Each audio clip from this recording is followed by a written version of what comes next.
Hello नमस्कार दोस्तों, मैं विशाल स्वागत करता हूं आपको यूपीएससी लेवल जीके चैनल पे। दोस्तों, भूगोल की श्रृंखला को आगे बढ़ाते हुए अभी हम कुछ जो पर्यावरण भूगोल के जो महत्वपूर्ण प्रश्न हैं उसे देखते हैं।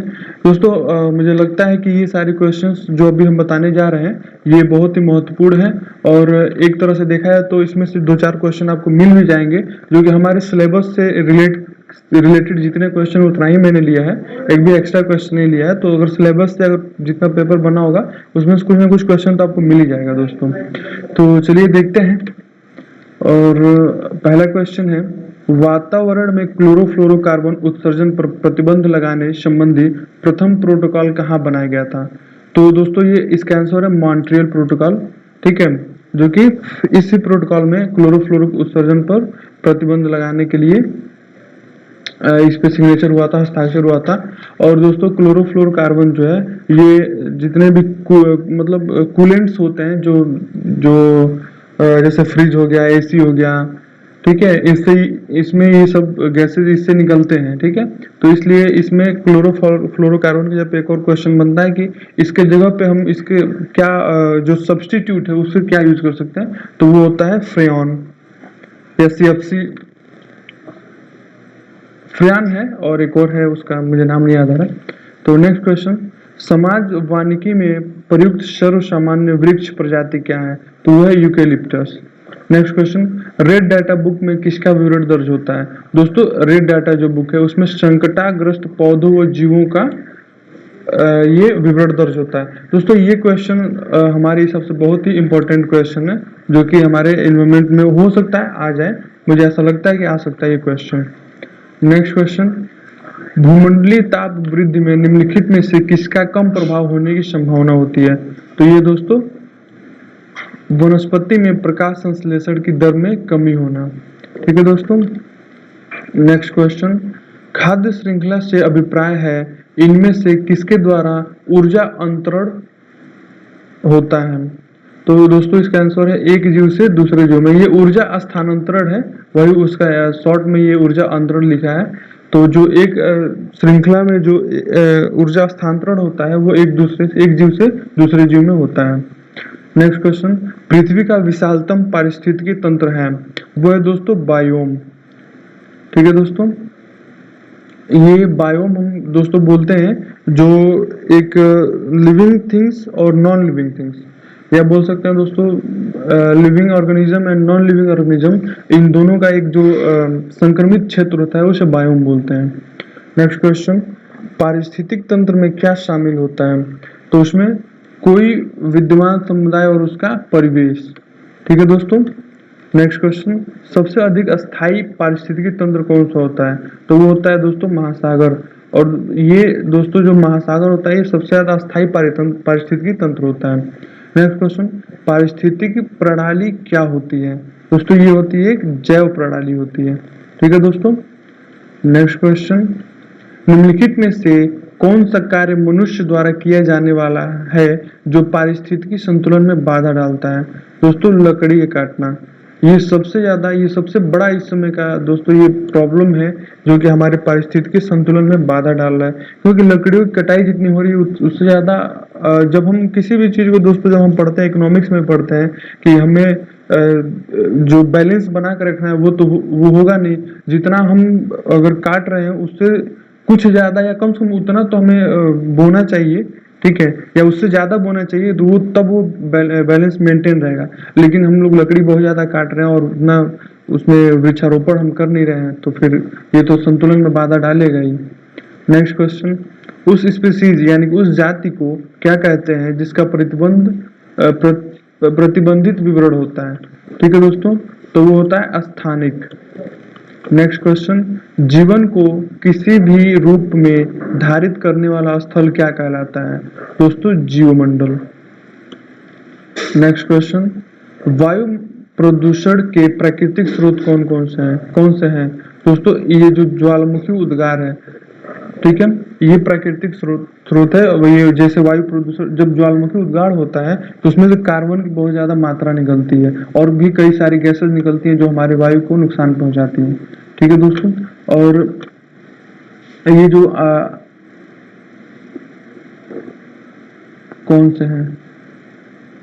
आधी अंदर, दावनल, सूखी पत्तियों को जलाने से।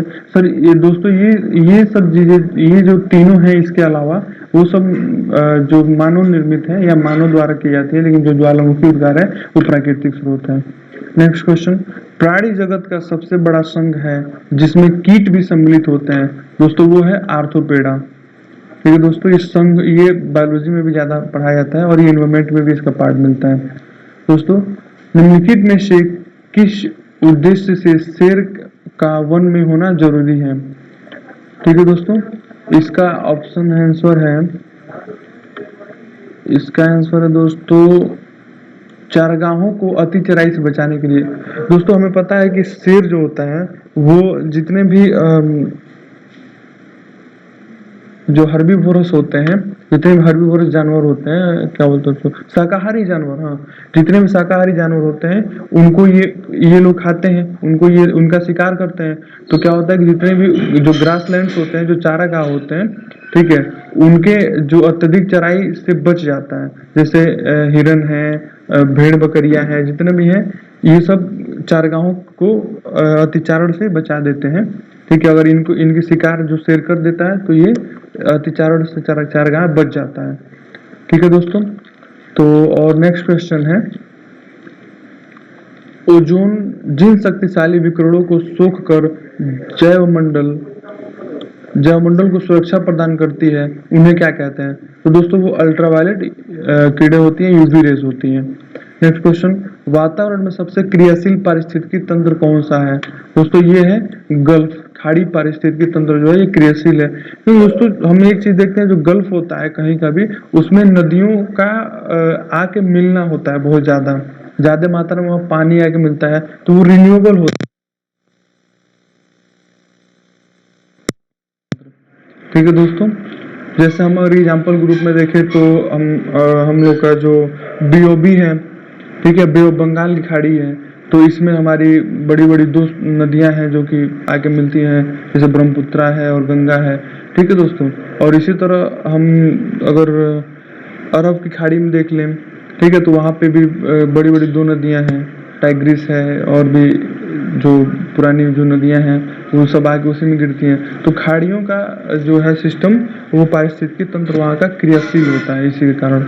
नेक्स्ट क्वेश्चन है, पारिस्थितिक संतुलन बनाए रखने के लिए भारत में वन क्षेत्र कितने अनुपात में होना चाहिए? तो वो है 33.3%, लगभग 33% अगर वन क्षेत्र होगा तो समझ लीजिए कि पारिस्थितिकी संतुलन बनाए रखने के लिए वो भारत में वन क्षेत्र होना चाहिए इतना, 33.3%। नेक्स्ट क्वेश्चन, परभक्षण की निम्नलिखित परिस्थितियों में से किसमें शिकार के ऊपर परभक्षी का अधिक नियंत्रण होता है? दोस्तों ये छिपकली और कीट।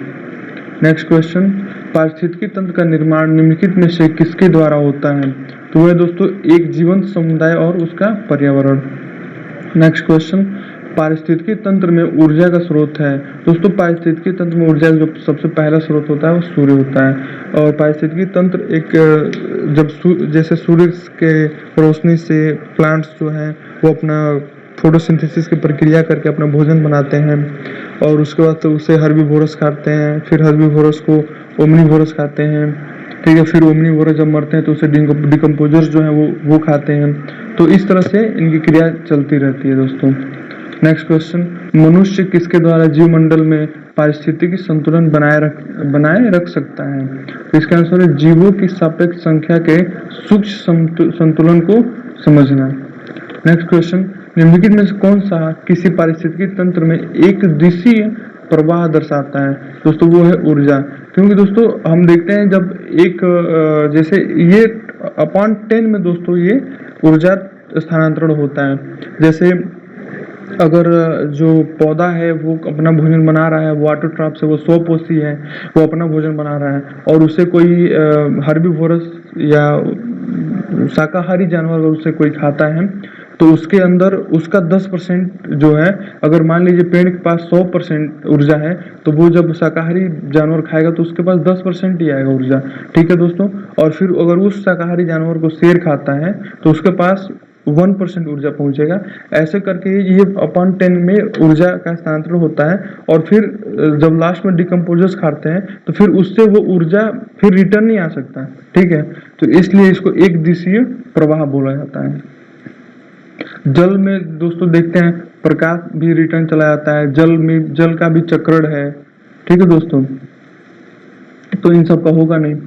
नेक्स्ट क्वेश्चन, किसी खेत में सांप और गिद्ध चूहों को खा रहे हैं, यदि उसी खेत में जंगली कुत्तों को छोड़ दिया जाए तो तत्काल परिणाम क्या होगा। ठीक है दोस्तों, सांपों की संख्या में कमी और गिद्धों की संख्या में कमी हो जाएगी, चूहों की संख्या में कमी हो जाएगी। ठीक है दोस्तों, इसका आंसर होगा कि चूहों की संख्या में कमी हो जाएगी। नेक्स्ट क्वेश्चन, ऊर्जा संकट किसका परिणाम है। दोस्तों, ऊर्जा के अनवीकरणीय स्रोत के अधिक प्रयोग का ऊर्जा संकट। ठीक है दोस्तों, जैसे हम लोग पढ़ते हैं जो एनर्जी सोर्सेस होते हैं वो एक रिन्यूएबल होते हैं, एक नॉन रिन्यूएबल होते हैं। ठीक है दोस्तों, तो हम जो ऊर्जा संकट जब हम लोग पास कभी भी आएगा दोस्तों, अभी एक इस समय तो खुद का ऊर्जा संकट एक बहुत बड़ा संकट है इस समय के लिए। ठीक है दोस्तों, क्योंकि हम लोग इस समय जो भी ऊर्जा हम लोग उपयोग कर रहे हैं वो एक अनवीकरणीय ऊर्जा, मतलब नॉन रिन्यूएबल एनर्जी हम लोग उसका यूज कर रहे हैं, जो कि फिर हम लोग पुनः प्राप्त नहीं किया जा सकता। जैसे कोयले से, जैसे भारत का ही है 67% के आसपास जो बिजली पैदा किया जाता है वो कोयले से होता है। तो ये हमारा फिर कोयला जल के खत्म हो जा रहा है, फिर वो तुरंत निकलने वाला है नहीं, और उसका भी एक भंडार है, लास्ट वो खत्म हो जाता है।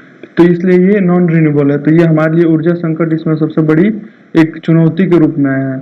तो इसीलिए ऊर्जा संकट के लिए ही इस समय आप देखे होंगे कि सौर ऊर्जा पे बहुत ज़्यादा ध्यान दिया जा रहा है, और भारत जो है वो सौर ऊर्जा के मतलब पूरे विश्व में सौर ऊर्जा के लिए एक अग्रणी कार्य कर रहा है। नेक्स्ट क्वेश्चन, ठोस अपशिष्ट को निचले स्तर के क्षेत्र में फेंक कर ऊपर मिट्टी देने को कहते हैं, तो होता है सैनिटरी लैंड फिलिंग। निम्नलिखित में से किसी सफेद हाथियों का देश कहते हैं, दोस्तों वो है थाईलैंड। ठीक है दोस्तों, तो यहाँ हमारा क्वेश्चन खत्म होता है। दोस्तों ये हमारा जो पारिस्थितिकी तंत्र जो हम लोग का चैप्टर है BA थर्ड ईयर का, इसमें से मैक्सिमम क्वेश्चंस आ सकते हैं। मैक्सिमम मतलब सेम वो हमारे सिलेबस का क्वेश्चन है, इसमें से हो सकता है क्वेश्चंस मिल जाए। ठीक है दोस्तों, तो इस अभी देखिए, अब फिर नेक्स्ट भी वीडियो लाएंगे पारिस्थितिकी तंत्र पे और जियोग्राफिकल थॉट पे भी वीडियो हमको लाना है। तो आप बने रहिएगा और देखते रहिएगा, और हमारे वीडियो चैनल को सब्सक्राइब कर दीजिएगा और लाइक कर दीजिएगा, और जो भी आपका दोस्त जिसका भूगोल हो, जिसको पढ़ना हो, उसे शेयर कर दीजिएगा दोस्तों। और ये हमारे आगे सभी प्रतियोगी परीक्षाओं के लिए भी ये वीडियो महत्वपूर्ण है। ऐसा नहीं कि हम पारिस्थितिकी तंत्र पढ़ रहे हैं तो सिर्फ हमारे भूगोल थर्ड ईयर में ही है, वो आगे आप कोई भी अगर आप कंपटीशन के एग्जाम देते हैं उन सब में ये वीडियो लाभदायक होगा और काम देगा। तो ठीक है दोस्तों, मिलते हैं नेक्स्ट वीडियो में। नमस्कार।